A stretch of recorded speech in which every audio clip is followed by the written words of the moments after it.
In a giant sea of cool podcasts, you've done it. You found your way to the one and only podcast that kicks the cool to the curb. This is Kick the Cool, and I am your little brother, Wopsle. I'm your big sister, Shishi. And I am the biggest little brother, Tone. That's right. And this is, of course, the podcast that gives you the reviews you didn't know you needed. Especially lately, we've been so many reviews per episode. I gotta think, people are just like coming here ready to learn. Ready to yell at us with their opinions that we can't hear. Ha ha. Ready to disagree so harshly and adamantly. Well, it's a good thing we don't actually do anything of substance on this show, because then when people yelled into the void, they would actually get frustrated. But I don't think you can really get frustrated when you're like, big tubes, no. Your take on mailboxes was completely wrong. Completely wrong. I thought Beavis and Butthead was just okay.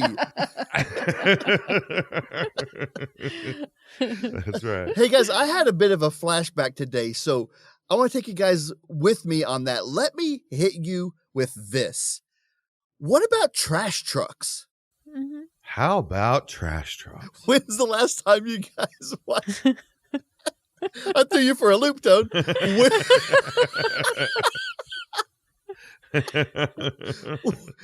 the last time you guys watched a trash truck?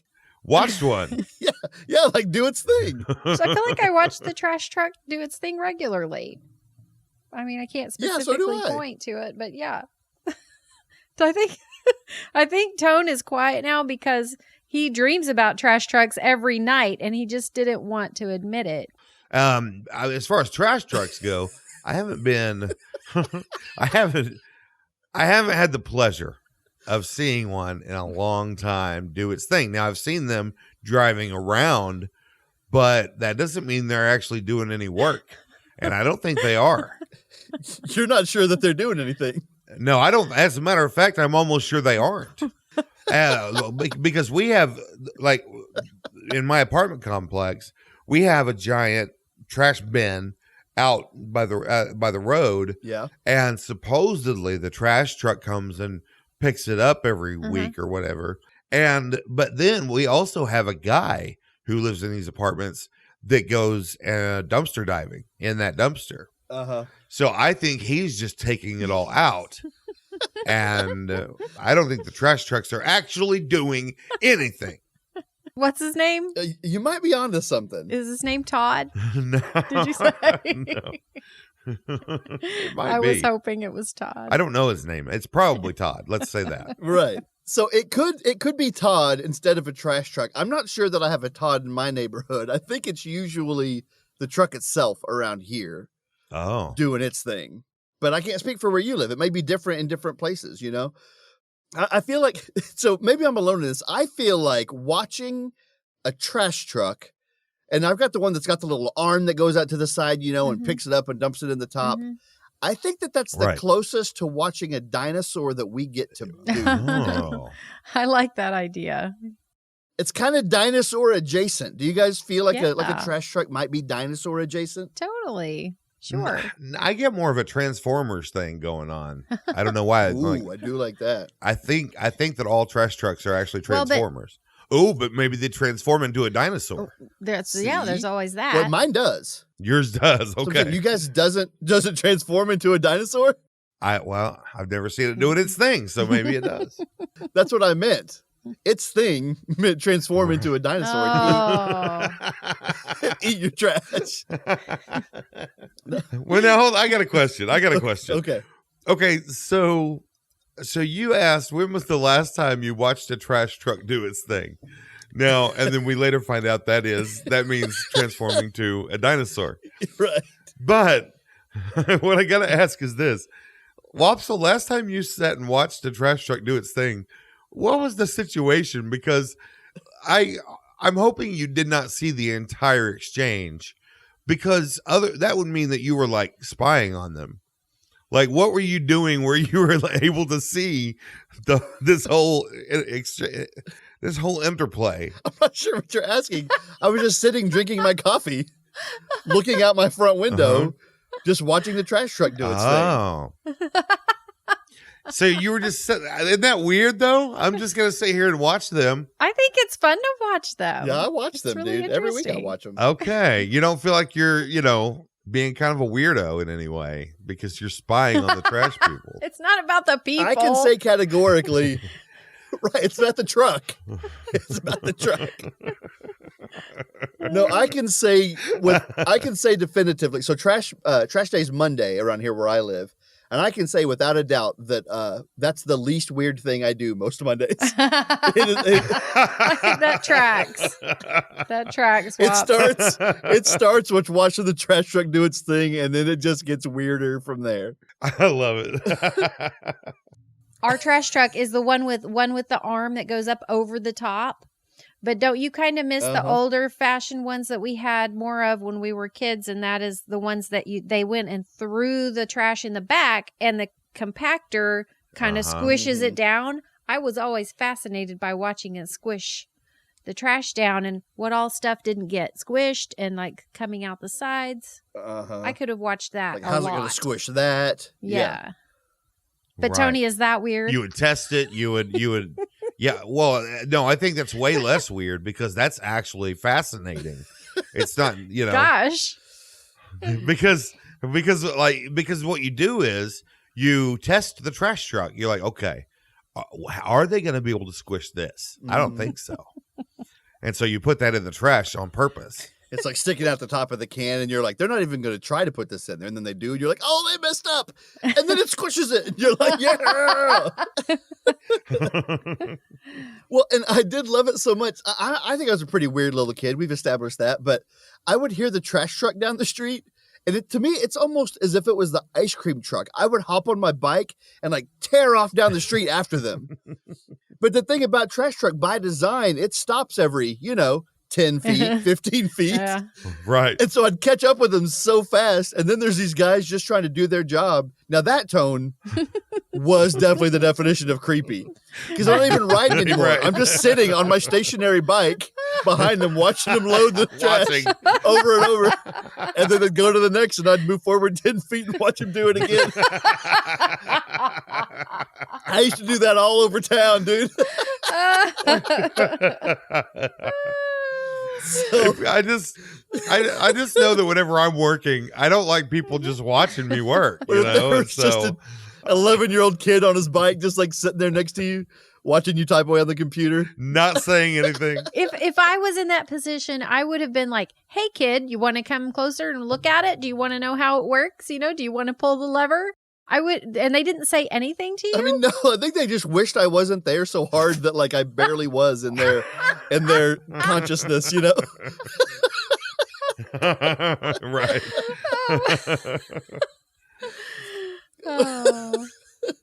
Oh man. Well, I don't know. I really do feel like I have a strange fascination with trash trucks, and so I'm going to keep on watching them, and they're just going to have to deal with it. Yeah. Dare you to get on your bike tomorrow and follow the trash truck down the road. You can take your coffee with you. Yeah. You know what's worse than an 11-year-old following behind you watching is a 38-year-old following behind you watching. Drinking a cup of coffee on his bike. Yep. As with most of our things on this show that we say we're going to do, and then we do it and follow up with it later, I will do that and follow up with it later. Right. Oh, can't wait for that. Yeah, we always do follow up. So yeah, we always do come back later and follow up. All right, well, hey, we're going to get to our reviews. The reason why the paying people came to see this podcast. We've recently started where we start every episode. The first review, of course, is a listener suggestion. So, Shishi, you're up first. What have you brought for us? Well, we had a great response on Facebook from our call for ideas, and TJ threw us a bunch. And so I decided to do one of TJ's TV game shows was the suggestion. And I almost said since Donald Trump died, but I meant to say since Alex Trebek died. I almost caused a fervor. Since Alex Trebek died this week, I thought we should do TV game shows. That was a really good suggestion. So let's get your first impressions of TV game shows. What do you think, Tone? For me, like right now, the game show that I think is winning the game, winning everything, it's got Mr. Wayne Brady at the helm. All right. You know what I'm talking about. Let's make a deal. It's back, baby. It's been back for like 20 years now. Wayne Brady's been doing that show, and it's hilarious. Oh, it makes me so uncomfortable. Yeah. Oh, yeah. We have already established that you like to live there, and I want to stay as far away as possible from uncomfortable. Right. You know, whenever I think of game shows, the thing that comes to mind is being sick from school and having to stay home. Or like when you're a little kid, right? And you think it's going to be awesome, but like there's nothing on TV all day. Yeah. You're just like, Price is Right. Here I am. I'm in it to win it. And yep. And then, and then Jeopardy's going to come on later, and somewhere in there's going to be like a Maury Povich situation. And so I think about being stuck at home while you're sick. That's what game shows mean to me. Well, I will point out that if you're sick at home as a kid today, you probably have a lot more options, including just the internet. So kids are never bored. These kids got it so easy. Right? I mean, there's no reason not to stay home. You know, they should just play hooky every day, and they'd have it made. When we stayed home, it was a real sacrifice. Like, we had to really be sick because you weren't watching or having fun or watching any, I don't know. Game shows are fun. I do like game shows. Did you guys ever lie and try to stay home, and then by about like 9:15, you were like, this is a bad decision? I actually did. I feel like I did that. Yeah, I did that too. I was like, I remember only once I remember going, hey, Mom, I think I can go back to school. I can go to school. I'm good. I feel better. Like, and I couldn't believe my mouth was saying those words, betraying my soul. But and she was like, but you just had 115 fever. Because you would like put it up against the light bulb or whatever. Right. Yep. I just heard you puke in the bathroom though. Yeah, I got it all out. Yeah. Hey, but that happens sometimes. Sometimes you just got to get it out. It does. And then you're fine. I don't know. I would call someone a crazy person if they were like, oh, yeah, I felt better, so I went back. I went to school. What? Do you not own a Nintendo Entertainment System? You don't own any movies on DVD. Is that really what you're telling me? You don't have Netflix, huh? Okay. I was thinking, it's so sad for these kids now during coronavirus times that if they stay home and are sick, well, they were going to stay home anyway and school from home, right? So yes, it's almost not even the same thing. So we know your favorite game show, and that is Let's Make a Deal. So Wopsle, do you have a favorite game show? Do you have one that you think was the pinnacle and none will ever come close? I do, but it's not an old one, it's a new one. And so I feel like if nostalgia wins, right? It should be something like Whammo. Was that a game? I think so. Whammo's the best game ever. Oh yeah, I remember Whammo. But Whammo. But in the least cool way, I gotta say, I love The Wall. You guys ever watch The Wall? Oh, with the big balls that come down? Is that the one? Yep. Where it goes, they go in the holes and they get I've seen that. Yeah, I like that show. That's a great show that Chris Hardwick hosts. So yeah, it's a pretty good show. I like that one quite a bit. There are just so many different types. I mean, we have, like trivia shows like Jeopardy, and then you have the big grandiose ones like The Wall. And, would American Ninja Warrior be a game show? Probably not. I don't know. What is that? I don't think so because normal people are not competing. Normal people don't go on Jeopardy either. Those people train. That's true. They're pretty wild. Yeah. Yeah. Okay. That's actually a really good point. I mean, yeah. So I'm gonna withdraw American Ninja Warrior because it's not game show in the format that we think of a game show. That's a good way to put it. There's a way that we know that we're thinking about a game show. There's probably a podium, probably a buzzer or a wheel. Yeah. And I think you got yourself a game show. Sure. Hey, well, okay. So here is the one that I've watched more of than any other game show, and that is Wheel of Fortune. Wheel of Fortune. It comes on at dinner time, and I don't get that channel anymore because I don't have cable, and I just have a little dinky antenna. But when I did have it, we watched Wheel of Fortune every single day. Now, Wheel of Fortune is different for me because it is the only one that and maybe everyone feels this way, but it is the only one that I feel like I'm really good at this. I can do this. I think everyone feels that way. Probably. Yeah, I was going to say, probably. it's the only one where I have a chance. Like Jeopardy, I do love Jeopardy, but y'all, I know less than 3%. I don't even understand the question that they're asking. Like, am I supposed to be guessing a name or a year? I don't know. Right. Like, I feel so stupid with Jeopardy. Yeah, it's but really Wheel hard. of Fortune, if I know the answer a split second before the person on there, I yell it out and I run around the house in a victory pose. Yeah. So I'm with you, Tone. It's the only one I feel like I'm good at. I think the whole world feels that way. Yeah, I think you're right. Sometimes I watch that like they must weed out the smart people because I would have totally I'd have solved this already. Hey, you have to admit, it's got to be real different when you are in that environment looking at that board and there's Vanna, and there's Pat, and there's these two yahoos on either side of you. They don't have any more of a clue than you do. And you got to make decisions. I bet it's hard. I would croak. I would never even try out for any game shows because I know if I did make it on there, I would freeze up and just embarrass myself. But you guys go for it. Right. I would I would know that I would never make it on air because whatever game show I was playing, my episode would be scrapped because I would ruin it in the first minute. It would be so bad that they couldn't even they couldn't continue. Like, this is it. We're done for the day. You've ruined all of the games. You've ruined. Yeah, the director's like really ticked off at you. He's like, "Oh, great. That's great. I thought you were a professional. I can't work like this." Tone, what do you rate game shows? I think I'm going to rate game shows Wheel of Fish. 2 Wheels of Fish, as brought to us by the movie UHF and Weird Al Yankovic.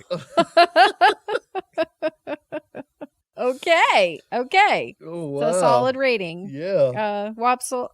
Well, now, Tone, you're making me want to rate it something along the lines of Pig in a Poke from National Lampoons, but instead I've got to rate it Potent Potables.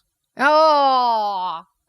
I rate them Potent Potables. We didn't even talk about Alex Trebek, guys. Oh, yeah. No, well, it was just inspired by him, so. R.I.P. R.I.P. All right. Bases covered. Proceed. Yeah. Yeah. If you We say covered so. Okay. Well, I'm going to have to rate game shows. You are the weakest link. Goodbye.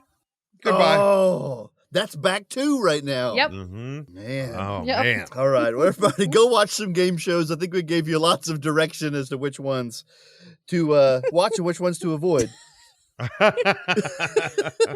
thank you, TJ, for your submission. That really is timely. And Yeah. man, I love game shows. It's so good. They're all so good. Thanks, TJ. Thanks, TJ. Tone, you're up next. What do you brought for us to review today? Today, I really think that we should review something that's going to help the most people, which is tickling. Oh, buddy. Wopsle, what are your first thoughts about tickling? Man, I think you guys did a number on me growing up because I hate it so bad. Like, I'm hurting and cringing and angry right now. Because I think tickling's supposed to be kind of fun, but it is only torture if you ask me about tickling. Oh, man, it's bad. I think it is actually torture. Like, I think that it is classified as torture, but it's just funny torture. So it's okay. It's fun torture. Funny torture. I don't know that those words have ever been said.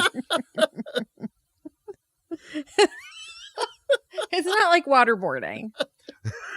Not that kind of torture. It's like waterboarding, but way funnier. Way funnier. Maybe if they tickled you while they were waterboarding you, it would be better experience. It would be better or worse. I think worse. For Wops it would be worse. Adding insult to injury, literally. I think it might only be better because the waterboarding would make it better than just the tickling. Right. Well, when I was younger and skinnier, I was extremely ticklish. I think you get, you're more ticklish on your bony points, like in your ribs. Yes. And I am not really that ticklish anymore at all. Like, I don't know what happened. I don't know if I just got enough padding or if I'm just not surprised by anything because I'm dead inside and I don't know. Well, no, you bring up a good point, Shishi. You bring up a good point, the whole surprise element, because I did a little bit of research on this topic. I know. And it said, Wikipedia said that there have been a lot of studies on tickling, and tickling, guys, has a way deeper history than you would think. Just as an example, Aristotle, guys, actually asked, why can't we tickle ourselves? Okay. Right. So this goes back a ways. Folks be tickling back a long time ago. But so I read the Wikipedia, and these studies said that people are 78%, something like that, less likely to feel tickled if they know where the tickling is going to be. Like the area that is going to be tickled next, they don't get tickled by it if they know in advance. So surprise, they said, is a key element of getting tickled. Well, here's something about that. What about when you are going up to a little kid and the anticipation of getting tickled, and you just start laughing before you ever touch at them, and they feel it. They already feel it. Yep. You're right. You're exactly right. But maybe that's it, because the last time someone tickled me, I knew where it was coming from, and it was just like bouncing off. It was just like whatever. But that's so like a really bad joke, or a really good joke not landing. Actually, is like you go to tickle someone and they just look at you. That's so disheartening. I've been there before. Have you ever done that? Yeah. Where you're really trying to get somebody, and they're kind of not ticklish, just looking at you. There's nothing more awkward, because you're like, it is so awkward. My hand is doing like an upside down squid in your armpit now, and that's the situation, but no one's laughing. It's just so weird. And I'm immediately sorry. Now you're just a weirdo with your hand in someone's armpit. Right. How do you gracefully back out of there? Say, nice knowing you. Sorry. Withdraw your squid. Yeah, that's true. Yeah, Tone. That's the word. Gracefully. Well, I think that Wopsle, I have a very similar take on tickling as you do, and I'm even going to take it a step further. That I just want I want to put this out into the world right now, and I want everyone to know this is my disclaimer. I cannot be held responsible for what will happen if you try to tickle me, because somebody's probably going to get hit. I can't help it. It's not. I mean, I'm literally not responsible. I can't stop it. I'm going to take a defensive stance, and I'm going to probably hit you. Oh man, tickling. And what sucks about tickling too is when you're getting tickled, especially you're a 6-year-old kid and your 19-year-old uncle is tickling you and you're laughing, but deep inside you're dying. But your 19-year-old uncle assumes everything. This is the greatest day of this kid's life. Look at how hard they're laughing. They love it. Yes. Mm-hmm. And then, so not only does that one time suck because you can't stop laughing and it just hurts and sucks so bad, then guess what? Every time that uncle comes over, it's tickle time. They just get right to it. Right. Yeah.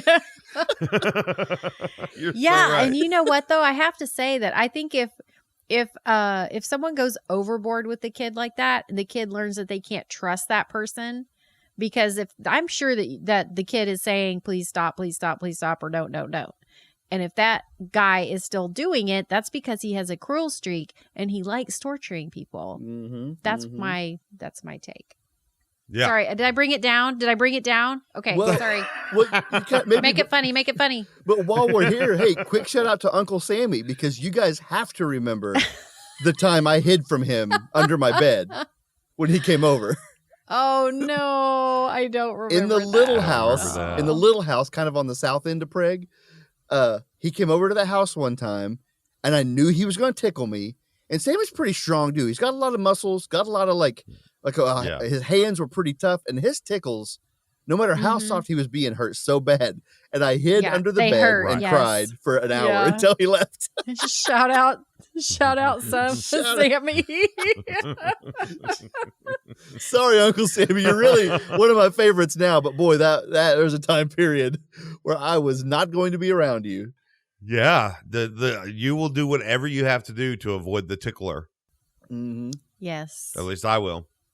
All right, Wopsle, what do you rate tickling? I don't know how we didn't cover this, but I'm going to rate tickling coochie coochie coo. Why do we say that while we're tickling? What in the world does that mean? Coochie coochie coo. Coochie coochie coo. Oh, coochie coochie coo. That's right. So you're really jugging in there with your tongue in between the ribs. Coochie.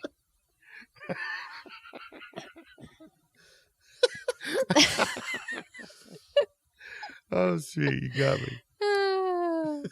Shishi, what do you rate?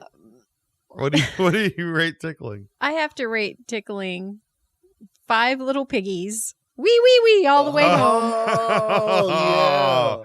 The best. That is the classic. Somehow, usually when someone would start that over, I'd be like, this time, I bet they're not going to get my pinky toe. I bet that last little piggy's going to do something much more like normal this time. Okay, first one still went to market. That's okay. It's a good place for him to be. Second one stayed home. See, okay. I think that toe feels fine. Stayed home, yeah. So piggy head roast beef. I think that's the only acceptable way to Yeah. tickle, though, really, because you give them plenty of warning. They can get up and walk away if they want to. They know what's coming. And it's just a short little thing, and then it's over. Right? Yeah. You know what I can't... Well, I will say that there is one acceptable tickling that I loved growing up. And it was the 10 needles in your back. Dang it, that was my rating, Wopsle. You can't... Okay, I was going to do that rating. Out. Cut it out. I rate... That was my... I was so happy that I finally found a rating. I almost did that one myself. Oh, no. You guys have taken my rating twice now, 3 times. It's a record. I just got my rating stolen 3 times before I ever got to try. And part of that is because I think tickling, like, within a family, like, we all know 10 needles in your back, right? Like, we all know piggies because we all did piggies. So, like, I feel like families, like, got the DNA of what tickling is in their family probably pretty strong. Yes, that's right. Yeah. Anyway. Well, I'm gonna rate tickling tight squeeze, cool breeze. Now you got the willies. Willies! 10 needles in your back, the blood running down. One more thing about that. Yes. That's obviously an old thing. Are people making up new of those? Like, what's the most recently done, like, this little piggy went to market? 10 needles in your back? Oh, okay. Yeah, or 10 needles in your back. Like, is there someone right now that's, like, counting iPods, and, like, it's your ribs, but you're, like, swiping your iPod open, answering the phone call. Well, Wopsle, I gotta ask this: with your young children, do you do this little piggy? You wouldn't be surprised to learn that in our house we treat our children the same way you would treat, like, your father-in-law, like, mostly with respect and fear, a little bit of fear, a lot of respect. No, I often think, would I do this to my father-in-law? And, my father-in-law just happens to be 6'8" and very fun, but somewhat of a serious guy. So it's like, would I give him a coochie coochie coo I mean, maybe for $1 million, but no less than that. So therefore, we don't do it to our kids either. So Jovi would flip out if you said, this little piggy went to market. She would have no idea. First of all, she'd have no idea what was about to happen. No. And then second of all, when it did happen, she would probably look at you like, how dare you? Oh, I'm so doing that. The next time I come over, I got to get a hold of those piggies. It would be so out of left field. I think she loves stories, so she would be enthralled by the story, and I think she would be upset at the lack of closure for each of the piggies' storylines. Closure is the wee is the he went home. He went home. Yeah, but I mean, what happened to these people eating roast beef? I mean, that's their whole story. There's got to be more stories. And even worse than that, the guy that just got none. His whole story arc is he didn't get any roast beef. He didn't get it. Suck it. Suck it, That's pig. a great story arc. Suck it, pig.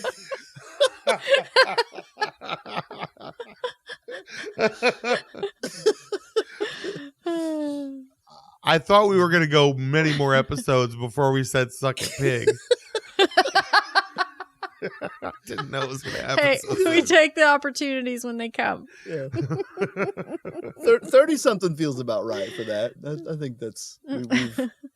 All right, well, good talk, Tone. That was a good topic, Tony. Yeah, good job. We're going to finish out this week with a review that isn't a listener suggestion, but it could have been, and it would have been. It almost could be by probably a lot of our listeners. I wanted to review today Foo Fighters. Okay. Here's what's a little bit interesting is I was thinking like Matt Mitchell would have definitely suggested that we review the Foo Fighters. Yes. But, I don't want it to approach, like, we're not a music review show. So I just want to talk more about, like, well, whatever you fancy to talk about Foo Fighters. I just want to talk about it for a little bit. So, She, what do you think? I mean, what do you think about Foo Fighters? Can we start with the obvious? And what is Foo? Can someone explain what is Foo? What are they fighting it? It's a great question. What is the Foo? So the original thing was talking about unidentified objects that airplane pilots see in the sky, and they don't know what they are. So isn't that right, Wopsle? I mean, I'll go with you there, but I don't know that that's right. I think you might be thinking of UFO. Oh, no. No. I'm enthralled. Foo Fighters, that's where it came from. Because it was like it was a UFO, but they didn't want to call it a UFO. Yeah, something like that. In case they're listening. In case the UFOs are listening. Yeah, because they are. Cool. Okay, well, Tony, what do you think? In maybe more of a general sense of what do you think about Foo Fighters? The term Foo Fighter was used by Allied aircraft pilots during World War II to describe various UFOs or mysterious aerial phenomena seen in the skies over both the European and Pacific theaters of operations. Hey guys, before we did this review, I made a list of all the things I wanted to talk about when it comes to Foo Fighters. And this was 1 millionth. Wasn't on it. This was 1 millionth on that list. Turnabout's fair play. I've never done You this do to me, you. I do to you.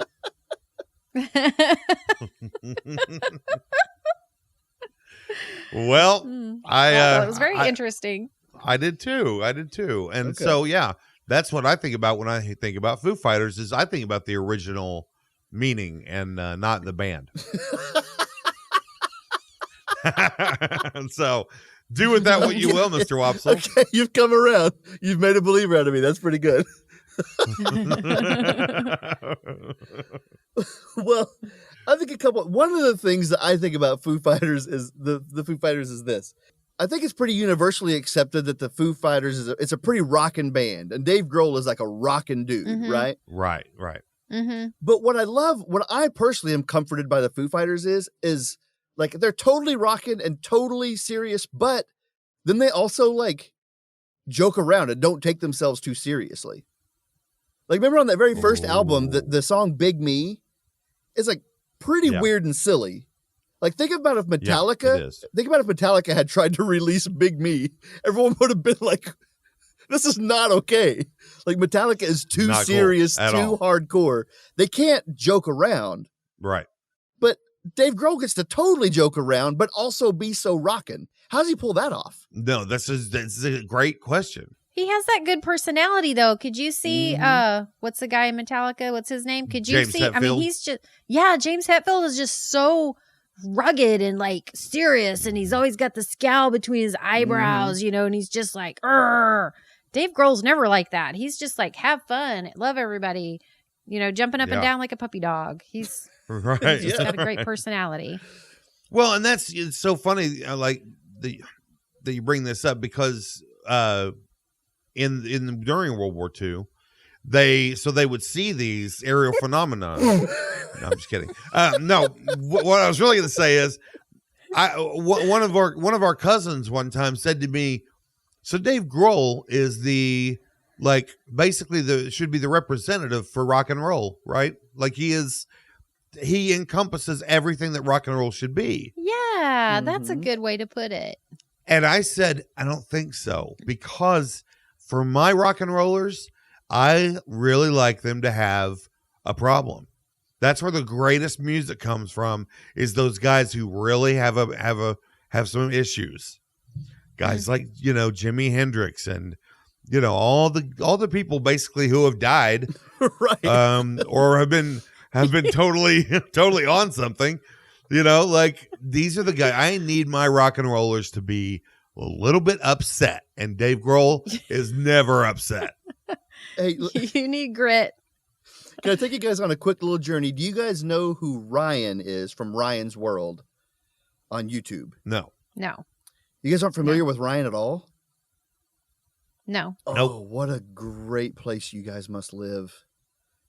Oh, man. I mean, Should I go look him up? I can't even, I don't even know how to explain who Ryan is. He's this YouTube guy that everyone who has kids under 10 knows way more than they wish that they did. Now he's got No, I have seen a video of this guy. He's got this empire. He makes like tens and tens of millions of dollars every single year off his YouTube channel, and he's 6. So he's brilliant, but it's just like, it's the worst. Follow me here. He's got this show, and it's called Ryan's Mystery Playdate. And he's got to play all these little games, and it's on Nickelodeon. He's got to play all these games, and then he gets a clue in the hintamajig, and he has to take it to the fluzabamizer or something. And once he unlocks all these clues, then it's like, oh, hey, some 8-year-old BMX rider is here. So then you learn about BMX kind of deal. So the clues are leading you to the BMX guy. A couple of episodes ago, I'm watching it, and the first clue is a guitar. The second clue is a microphone. The third clue is musical notes. And then the worst show that Nickelodeon has ever produced, it's called Ryan's Mystery Playdate, and it sucks the life out of everyone that watches it. He puts his hintamajig in the thingamamizer, and Dave Grohl walks out, and he's like, "What up? Dave Grohl's here to party!" And Dave Grohl is on Ryan's Mystery Playdate. On purpose. No. Huh. Wow. It's like you said, does that kid know? His parents did, because his parents were on the show too, and his dad was like, "Oh, this is awesome." And Ryan's like, "Oh, hey, David Grohl, what are you doing here?" Guy. Yeah. David Grohl. You're right. But so I love that he was on there and it was cool. And so my kids, I'm like, "Hey, this guy's awesome." And they're like, not that impressed. But like you said, Tone, your rock and roll guys have to have a bit of a persona. And I'm not sure that being on Ryan's Mystery Playdate is going to fit with that. Right. Not at all, man. That's not going to work. Chris Cornell is not going to be able to walk in and be real happy and cheery about Ryan's Mystery Playdate. Yeah. But I do love that he did it. I love that he doesn't take himself too seriously. I do too. I love that about him. And maybe that's what the future of rock and roll needs to be. I need to change my definition. Maybe. But maybe the reason why he does, maybe the spectrum just needs to be widened, because he went on Ryan's Mystery Playdate. But remember also whenever he shattered his leg and broke it so bad in the middle of a concert, and then just straight up put it in a stent and went out and finished the concert sitting in a chair, rocking so hard. That's rock and roll so hardcore. For me, rock, the better ones just are the ones that rock the hardest. They don't have to have, I'm not interested in the person himself. I'm interested in what he brings to the stage and his music. and he rocks just as hard as any of those mean guys. He rocks really hard. That's true. You can't take that away from him. But I think that persona is a little bit of a thing, and I'm just telling you, if you watch him on Ryan's Mystery Playdate and then you go listen to one of his rockin' songs, I think you're going to lose a little bit. I honestly do. I think that you're going to lose just a little bit of that. Yeah, he's mad. No, he's not mad. That dude doesn't know how to get mad. He just rode tricycles with Ryan through a slime puddle. Why does he need to? Why does he need to be mad? Sometimes in rock and roll, you want it to get you fired up, right? Well, you can be fired up without being angry about it. Sometimes you want to get angry. Ask Rage Against the Machine. They would never go on Ryan's Playhouse thing. No, exactly. That's fine. They don't need to. They do their thing. I think I like plenty of hard rock bands, but how about this? Ryan's Mystery Playdate and all, I would rather hang out with Dave Grohl than anyone from Metallica, than anyone from any of these hard rock bands. Like I want to hang out with Dave. And that's due to his approachability, and he doesn't take himself too seriously. I would be so intimidated that Ozzy Osbourne was going to think that I was an idiot or realize that I'm an idiot. Whereas I'm sorry, wait. No. Ozzy Osbourne, he's the one that doesn't take himself too seriously. He started that. So maybe so. I think he tries. I think he means to. He accidentally doesn't tries take to. Right, he tries to. Yes. Yeah. So that's why I don't take him seriously, because he's trying to and he can't. Dave Grohl doesn't even try. Yeah. Right. So that's why I like him. But I love Ozzy. Ozzy, come on the show. Too. It's fine. Well, I just think, again, the individual songs, whatever, are good, most of them. And then the fact that Dave recorded that whole first album doing every single instrument on it was so epic and cool, I think. Oh, yes. And then the fact that, it's just the rockiness music. And also, there's just some fun music. Remember the music video for Big Me? Keep on harping on that. Yeah. But remember, it was the Mentos commercial? It was a Mentos commercial. The least hard rock thing that has, MTV had on at the time. But it was yet this rockiness dude. Yeah. I think it was on the same time as that song, I'll Stick Around. I think they were both on MTV at the same time, and I'll Stick Around. He's screaming the whole song. Yeah. And then that was do Mentos. Oh man. Well, yeah, I think Foo Fighters is good for the world. That's what I think. So let's give these ratings. People come here because they wanted to know if they should listen to the band Foo Fighters. So let's give them the ratings that they came for. Shishi, what do you rate the Foo Fighters? Guys, listen, you know how bad my memory is. I'm looking at a list of their songs. I can't remember any of the tunes. I can't remember any of the lyrics. So I can't do anything funny. Okay. I can't do I'm saying that all the other things that I did were funny. This one's not going to be funny. Oh, it changed. I see. A real departure from your I'm going to go. As opposed to your usual rapier wit. So I'm just going to go with, I'm going to rate Foo Fighters 8 out of 10 stars. That's fair. Because I love them. I love them. I just can't remember anything about them. Well, that's one of my issues that I have with them is they don't have that many, in my opinion, they don't have that many great songs. I would think that they've been around this long, they would have more songs that would stick in my craw and that I would be like, oh, definitely that one. You got to go with that, right? So, but I very highly value what Dave Grohl brings to the table. And I think he might be the future of hard rock and what we're going to be seeing from rock and roll, heavy rock and roll from now on. So I'm going to give the Foo Fighters, 2 Area 51s. Wait, no, that's different. That's the other thing. I'm going to give the Foo Fighters 8 out of 10, the Fresh Makers.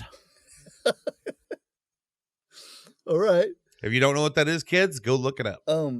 Yo, this is wild. Big Me came out 25 years ago right now. Hello.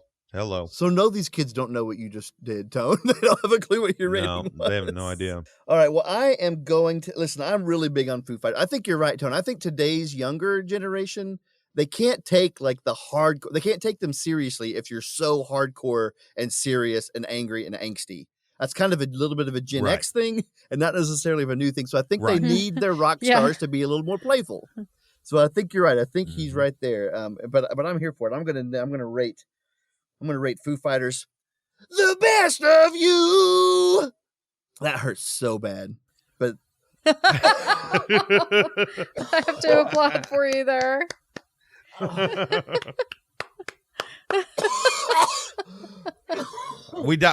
He killed himself. I was gonna say we killed him, but he did it to himself. Yeah, let me call Amy real quick. Yeah. That wasn't even a good impression of him, that hurts so Amy? bad. That was me doing Grover last week. I think he's dead, Amy. No, you don't need to go up there. He's already dead. I'm gonna do the confession to me. I'm your fool. No, he's back alive, Amy. Don't worry.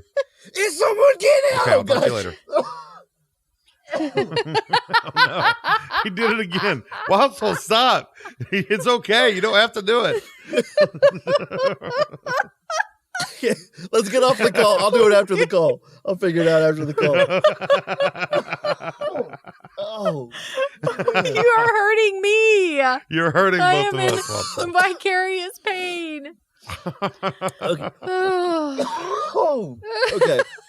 I should have rated Foo Fighters. I drop it down an octave when I sing it. Oh, but it's got to be. Oh gosh, it's got to be kind of screamy. It doesn't have the same ring to it. I've got another confession to make. Yeah. Sounds like somebody else. Okay, hey, I've got to get out of here because my throat isn't going to take it much longer. But thank you for listening this week to Kick the Cool. We're so glad you spent this time with us. I'll just remind you right off the bat that we would love to have your submissions. So DM us on whatever platform you get on social media on, or send us an email at reviews@kick.cool and let us know something you could be the next person we feature, just like TJ was this episode. We'd love to hear from you. Thank you, TJ, again. Thank you, TJ. We also want to thank the band Bugs for letting us use the song Reviews as our theme song. It's from their album Self-Help. Go buy their albums and please go like their Facebook page. Thank you, Bugs. Thanks, Bugs. And then hop on over to Twitter, Facebook, or Instagram and follow Kick the Cool. Yeah. Get in on that. Get in there. Come on.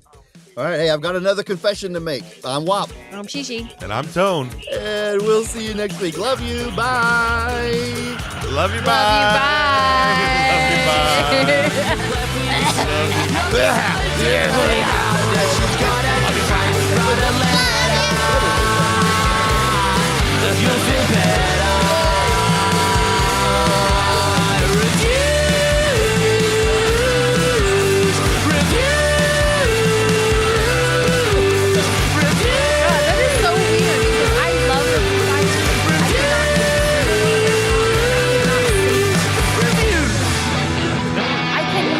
I can never recall their songs. It's so weird. That's part of that recording. But I love on the clock with the podcast, you're just like, Cake.